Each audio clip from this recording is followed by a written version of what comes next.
नमस्कार दोस्तों, मेरा नाम गालिब सरीश है। आप ये वीडियो मेरे YouTube channel shape your life में देख रहे हो। तो इस वीडियो में हम लोग आज आरबीआई के मॉनेटरी पॉलिसी के बारे में थोड़ा सा जानेंगे। ये आरबीआई पॉलिसी के तहत जो है आज मार्केट में एक स्ट्रॉन्ग रिवाइवल देखा गया। तो डेफिनेटली कुछ ऐसा पॉजिटिव आया होगा जिस वजह से मार्केट को लगता है कि नहीं, यहाँ से मार्केट जो है पॉजिटिव ले सकता है। और हमारे इस स्टॉक मार्केट के जो कांस्टेंट फॉल हम लोग देख रहे थे पिछले कई दिनों से, उस शायद उसको थोड़ा जो है एक छोटा सा रिवाइवल हम लोग एक्सपेक्ट कर सकते हैं। ठीक है फ्रेंड्स, तो यहाँ पर हम लोग सबसे पहले जानेंगे कि मॉनेटरी पॉलिसी में क्या आया है। तो सबसे पहले आरबीआई के इंपॉर्टेंट पॉइंट्स में ओमिक्रॉन के बारे में बताया गया। तो ओमिक्रॉन बेसिकली आपको पता होगा, ग्लोबली पिछले कुछ महीनों से इस पर्टिकुलर वेरिएंट ने जो है लोगों को जो है एकदम लॉकडाउन में लेके आया है। और साथ में बहुत सारे इस वेरिएंट्स के वजह से इन्फेक्शन जो है लोगों के अंदर जो है बहुत जल्दी स्प्रेड हो रहा है। तो इस वजह से ग्लोबली जो है ग्रोथ जो है धीमा हो गया है। और साथ ही इसका इम्पैक्ट इवन इंडियन इकोनॉमी में भी हम लोगों ने देखा है। तो इसके साथ जो है एक और चीज आरबीआई ने कहा है कि आईएमएफ के अनुसार इंडिया एक ऐसी इकोनॉमी है जो बेसिकली ग्लोबल इकोनॉमीज के कंपैरिजन में बहुत ज्यादा जो है ग्रो करने वाली है। तो डेफिनेटली एक अच्छा इंडिकेशन है। और इस इंडिकेशन के साथ आरबीआई ने क्या स्टेप लिया है। स्टेप मतलब बेसिकली हर एक मॉनेटरी पॉलिसी में मार्केट हमेशा जो है ये देखता है कि आरबीआई मार्केट को, इकोनॉमी को ग्रोथ के लिए क्या स्टेप लेता है। तो यहाँ पर आरबीआई ने स्टेप क्या लिया है, बिल्कुल मार्केट ने बहुत अच्छे से इसको जो है अप्रिशिएट किया है। और मार्केट जो आज एकदम से रेड से जो है क्लोजिंग देख रहे थे, वो आज टोटली हम लोग उसका पूरा रिवर्सल हम लोगों ने देखा है। और ये रिवर्सल क्यों हुआ, क्योंकि एफआईआई मार्केट जैसे ही शुरू हुआ था, मार्केट में इन्होंने करीबन कुछ 1700 करोड़ का जो है इन्होंने सेलिंग किया है। और इस मार्केट को आज फिर से रिवाइव करने वाले आप और मैं और डोमेस्टिक इंस्टीट्यूशनल इन्वेस्टर जो करीबन जो है 2700 करोड़ का आज बाइंग हुआ है। तो इस वजह से आज का जो क्लोजिंग हम लोगों ने देखा है, ग्रीन कैंडल बनते देखा है दोस्तों, बहुत अच्छा साइन बोलेंगे हम लोग। आप और मैं ही मार्केट को जो है इस तरह से फॉल में जो है अननेसेसरी सेलिंग जो हो रही है उसको रोकने के लिए डोमेस्टिक इंस्टीट्यूशनल इन्वेस्टर्स का आना बहुत ही आवश्यक रहेगा। और वही हो रहा है पिछले कई दिनों से।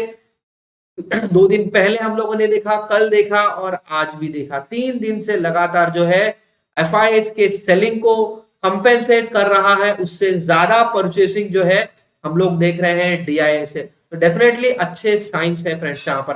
तो यहाँ पर आरबीआई के बाद तरफ हम लोग फिर से आते हैं। तो आरबीआई ने क्या कहा है। सो आरबीआई के हिसाब से जो है उन्होंने एकोमोडेटिव स्टांस जो है लिया है। तो एकोमोडेटिव स्टांस का मतलब यहाँ पे ये समझना है कि मार्केट में जो है आरबीआई के हिसाब से हम लोग यहाँ इंटरेस्ट रेट्स नहीं बढ़ाएंगे। तो ये ओवरनाइट नहीं होता है दोस्तों। मतलब आरबीआई ये कह रहा है कि हम लोग इंडियन इकोनॉमिक सिचुएशन को समझ रहे हैं और यहाँ पर देख रहे हैं कि यहाँ पर इंडिया में आज जो है ग्रोथ की बहुत ज्यादा आवश्यकता है। तो ये ग्रोथ जो है मेजरमेंट्स हम लोगों ने बजट में देखा है। और बजट के साथ हम लोग इसको जो है सपोर्ट कर रहे हैं कॉर्पोरेट के लिए। कॉर्पोरेट्स और ग्रोथ इंडियन जीडीपी को बढ़ाना है। तो जीडीपी को बढ़ाने के लिए मैं अगर इंटरेस्ट रेट्स नहीं बढ़ाता हूं तो ये एक जो है सपोर्ट है मेरे एंड से कि इंडिया में ग्रोथ बढ़ना चाहिए।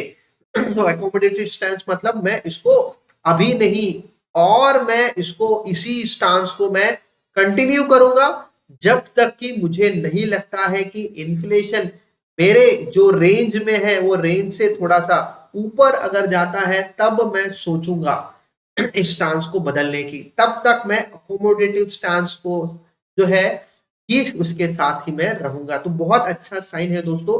क्यों, अगर एज अ इन्वेस्टर हम लोग इस पॉइंट को कैसे समझे, मतलब अकोमोडेटिव स्टांस का इम्पैक्ट मार्केट में कैसे आता है कि इन्फ्लेशन जो है हम लोग जो नंबर देख रहे हैं तो इन्फ्लेशन को बढ़ाने के लिए इंटरेस्ट रेट्स को बढ़ाया जाता है। अभी करंट सिचुएशन में हम लोग जो रेट्स देख रहे हैं तो रेपो रेट 4% है, रिवर्स रेपो रेट 3.35% है, एमएसएफ और बैंक रेट 4% है।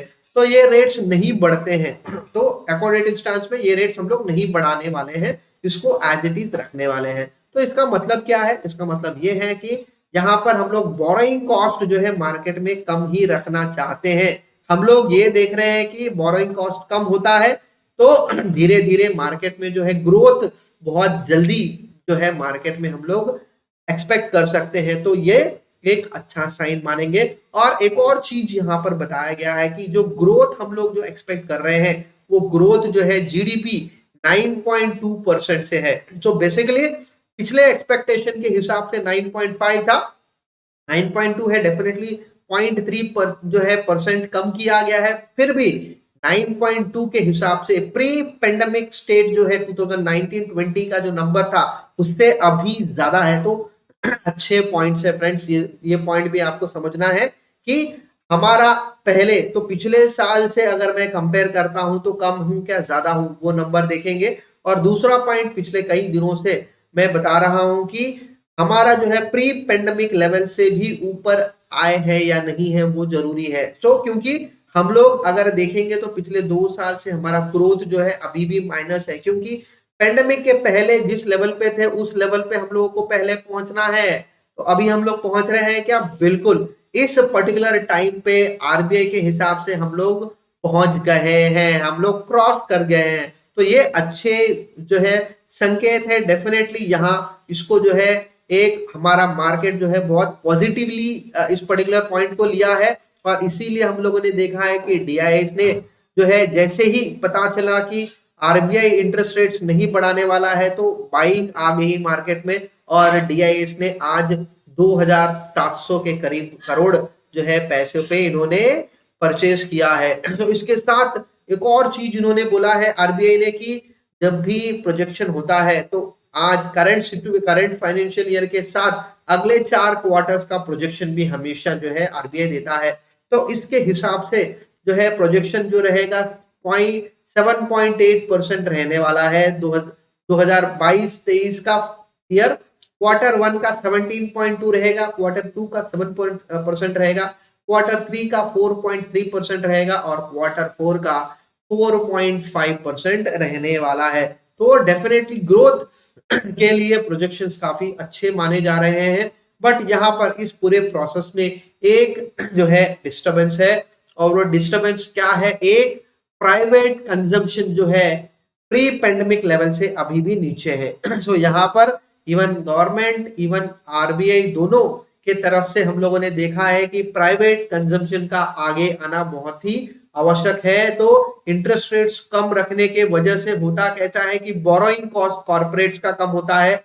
जब बोरोइंग कॉस्ट कम रहता है, आपको लोन अगर आप लेते हो तो लोन के लिए अगर आपको जो है मार्केट सस्ते में आपको इंटरेस्ट मिलता है, कम इंटरेस्ट रेट में आपको लोन दिया जाता है, तो आपके जो है एक्सपेंशन प्लान आप आगे आके उसको यूटिलाइज करते हो। तो यहाँ पर इस चीज को थोड़ा सा इंपॉर्टेंस दिया गया है। और दूसरा पॉइंट यहाँ पर मेंशन हुआ है कि इन्फ्लेशन का जो रेंज है आरबीआई के हिसाब से जो एक पॉइंट पे गया था कि क्रूड ऑयल की वजह से इन्फ्लेशन थोड़ा बढ़ सकता था, बट टैक्सेस जो नवंबर में जो है कम किए गए थे उस वजह से जो है आरबीआई ने कहा है कि गवर्नमेंट के टैक्स कम करने की वजह से जो ईज ऑफ हुआ है, पेट्रोल के रेट जो है 5 रुपए 10 रुपए कुछ कुछ जगह पर कम हुए हैं, और इवन डीजल के प्राइसेस भी कम हुए हैं। तो उस वजह से भी जो है इन्फ्लेशन थोड़ा जो है ईज ऑफ हुआ है।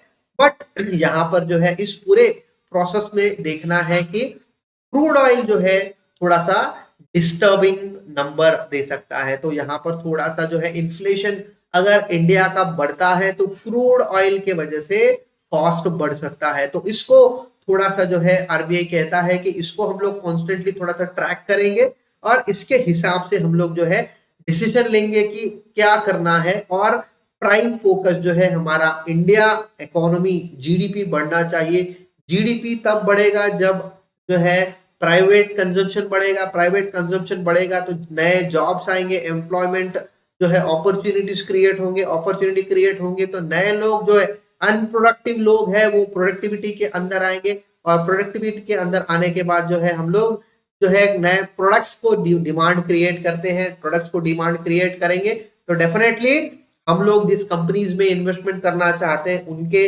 रेवेन्यूज और सेल्स बढ़ेंगे, तो डेफिनेटली धीरे धीरे वो रिफ्लेक्ट जो है प्रॉफिट्स में कन्वर्ट होता है। तो ये एक साइकिल है दोस्तों, डेफिनेटली धीरे धीरे मेरे मेरे वीडियोस में मैं इन सारी चीजों को हमेशा रिपीट करूंगा ताकि आपको ये चीजें समझ में आए। तो यहाँ पर मार्केट के पॉइंट्स को हम लोग समझेंगे, मार्केट्स के ओवरऑल ब्रॉडर मार्केट की तरफ अगर समझते हैं फ्रेंड्स, तो यहाँ पर आज फिर से हम लोगों ने देखा है कि large cap companies, specifically Sensex की बात करेंगे, सेंसेक्स के 30 कंपनीज में से 26 कंपनीज जो है आज ग्रीन में क्लोज हुए हैं और 4 कंपनीज जो है आज जो है रेड पे क्लोज हुए हैं। इसका मतलब क्या? इसका मतलब ये है कि इंडियन मार्केट को ऊपर जो है बेसिकली डायरेक्शन जो दे रहे हैं लार्ज कैप कंपनीज देते हैं दोस्तों।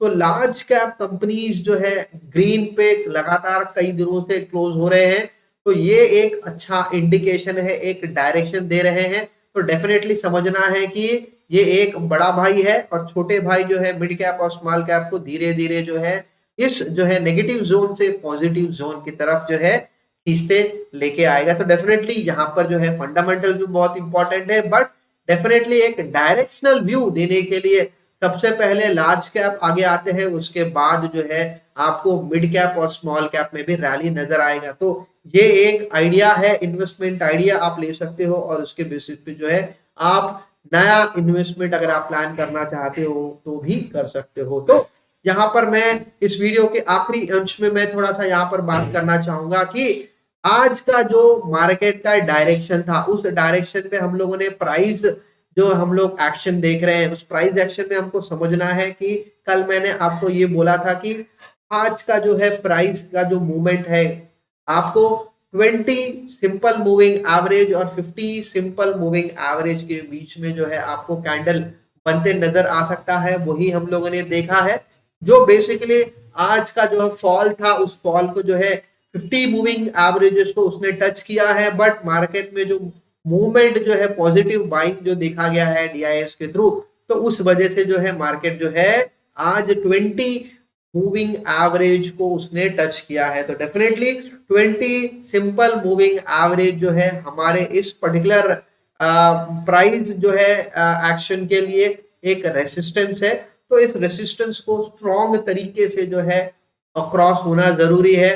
कल यदि इस पर्टिकुलर प्राइस के साथ जो है इस पर्टिकुलर मूविंग एवरेजेस के अगर जो है ऊपर क्लोज होता है और एक बड़े जो है नंबर के साथ अगर मार्केट का कैंडल बनता है तो डेफिनेटली दोस्तों ये एक अच्छा साइन देखेंगे इस पर्टिकुलर मार्केट के लिए और यहाँ से एक स्ट्रॉन्ग हायर मूवमेंट हम लोग एक्सपेक्ट कर सकते हैं। अगर ये नहीं होता है, इसी रेंज में अगर रहेगा तो डेफिनेटली थोड़ा सा कंसोलिडेशन हम लोग देखेंगे और पॉजिटिवनेस अगर हम लोग देखते हैं इस पर्टिकुलर मार्केट में तो वो आपको एक एक साइन के साथ जो है मार्केट थोड़ा थोड़े एक एक जो है पदान ऊपर जाता हम लोग नजर देखेंगे। तो पॉइंट ये है दोस्तों, डेफिनेटली पॉजिटिविटीनेस तो हम लोगों ने देखा है, बजट में हम लोगों ने पॉजिटिवनेस देखा है मार्केट में कैपिटल एक्सपेंडिचर के रूप में, और इवन यहाँ पर भी जो है आरबीआई के इस मॉनेटरी पॉलिसी के हिसाब से भी अच्छे जो है इंडिकेशन आए हैं। तो दोनों कलेक्टिवली मार्केट कैसे रिस्पॉन्स करता है over a period of time हमको देखना पड़ेगा। अगले कुछ 2-3 ट्रेडिंग डेज के दिन हमको एग्जैक्टली पता चलेगा और डेफिनेटली आज का जो है वॉलेटिलिटी हम लोग समझ सकते हैं कि बेसिकली एफ&ओ के क्लोजिंग्स रहते हैं तो वीकली एक्सपायरी रहता है, उस वजह से भी मार्केट जो है थोड़ा सा वॉलेटाइल दिखता है। ठीक है फ्रेंड्स, तो इस व्यू के साथ आज का वीडियो मैं कंक्लूड करता हूं। कल फिर से हम लोग देखते हैं किसी दूसरे विषय में। Thank you friends, thank you for watching this video.